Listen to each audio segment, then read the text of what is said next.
So, according to some people on the internet, I am a Nazi, despite the fact that I have fairly left leaning views, and also despite the fact that I am black. But yeah, I'm a Nazi. In fact, after I get done recording this video, I'm going to go ahead and just, head to my secret Nazi headquarters and, hang out with my Nazi friends, and we're going to march the streets of Oklahoma and declare our Nazism.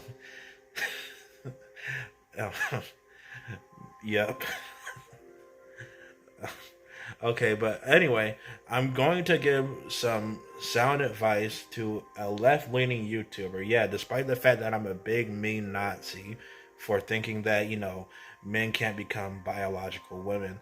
Anyway, this YouTuber, Otterly Noah, has kind of had a crash out. And now he's taking a break from YouTube because he messed up on some sort of stupid drama. And the thing about Otterly Noah is that he has good intentions. He's basically doing two things on YouTube. His videos usually focus around animation and movie reviews. And the problem with those videos is that he's trying to make it on YouTube. He's trying to make money off of YouTube, and he's not really getting many views from those videos. How do I know he's trying to make money off of YouTube? Because he has a Patreon. In my opinion, a Patreon is a scummy thing to have, but who am I to judge? A lot of my favorite YouTubers have a Patreon.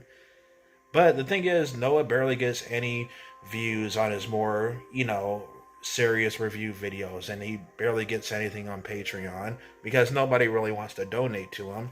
So Noah had to shift towards the more drama, uh, the more drama political content on YouTube.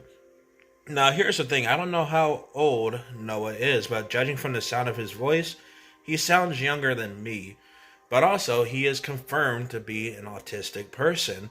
So we have a young person who probably doesn't have that much experience in life, and he's also autistic, and he wants to go into the political spectrum of YouTube.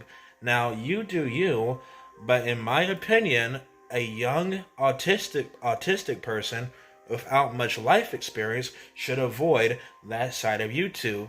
But anyway, he did this series of videos called "Hunting the Griffly Bears." That's a stupid name, by the way. And he's gotten into some controversy because the first problem with Noah is that he tends to call anyone who disagrees with his views a grifter. Now, the definition of a grifter is someone who basically makes money off of selling misinformation. Like a snake oil salesman, like the kind of character you would see in Red Dead Redemption 1, like Nigel West Dickens. The type of person that makes money off of other people's misfortune.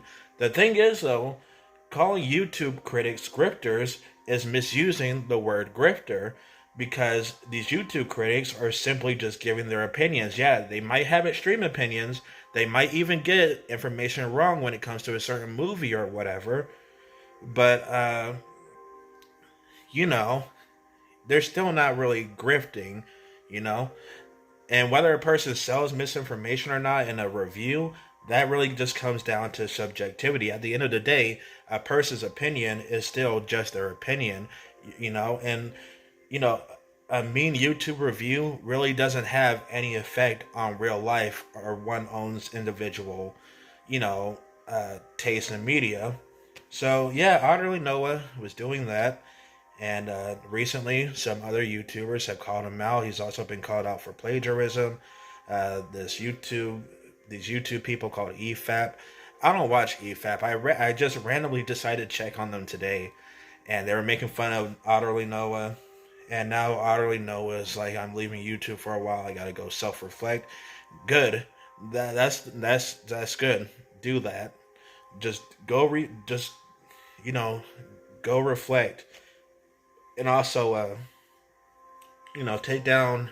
I would say take down your Patreon too, because you're not really making that much money on Patreon, and I feel like your donators, who are foolish enough to to you in the first place, are losing their hard-earned money.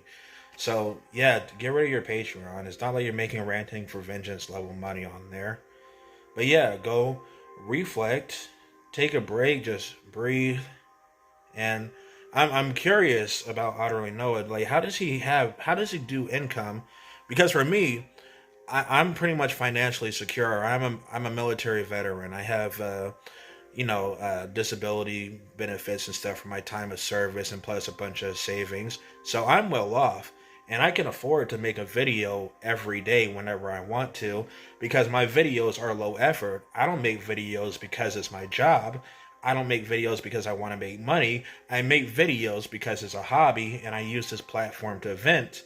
So as a result, I can just do videos like this and maybe get 1,000 views or something like that, you know. But and so anyway, I'm wondering what does Noah do for a living though? I mean, does he? Because if you're someone like Otterly Noah who scripts their videos and does all this sort of fancy editing and such a short time period, I know for a fact that takes a while. Like, what does he do for a living? Like, he doesn't make a lot of money on Patreon. I know he doesn't really get much YouTube shekels from advertising. How does he make his money? So what I would also recommend doing, utterly know, is just getting a real life regular job.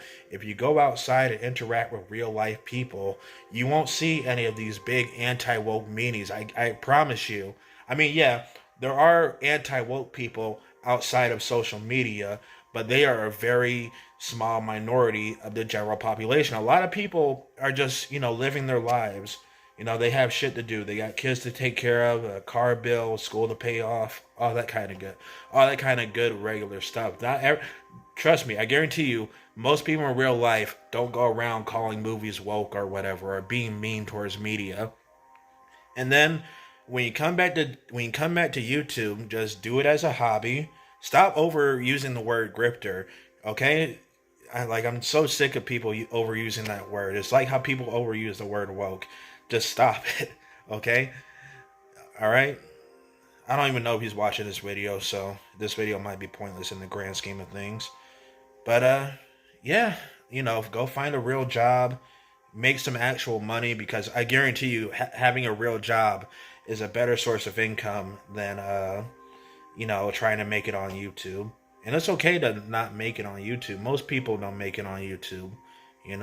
YouTube was originally designed to be a hobby, and it sucks that so many YouTubers nowadays are trying to make YouTube their job, because when you make something your job, it just becomes less fun. And with YouTube, it's kind of hard to make YouTube an enjoyable job.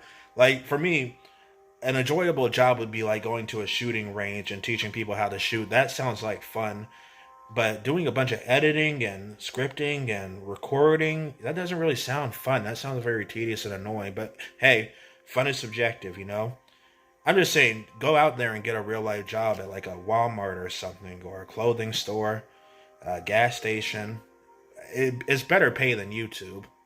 You know, I know it's tempting to try and make a living on YouTube. You want to be like the next Mr. Beast, but Mr. Beast is like a 0.1% type of person. He is one of the rare lucky ones, super rare. But the truth is that 99.999999999% of people on YouTube don't have Mr. Beast or Moist Critical or Asmongold type of money. That's just how life is. And yeah, I just wish you well, buddy. I doubt he's watching this video though.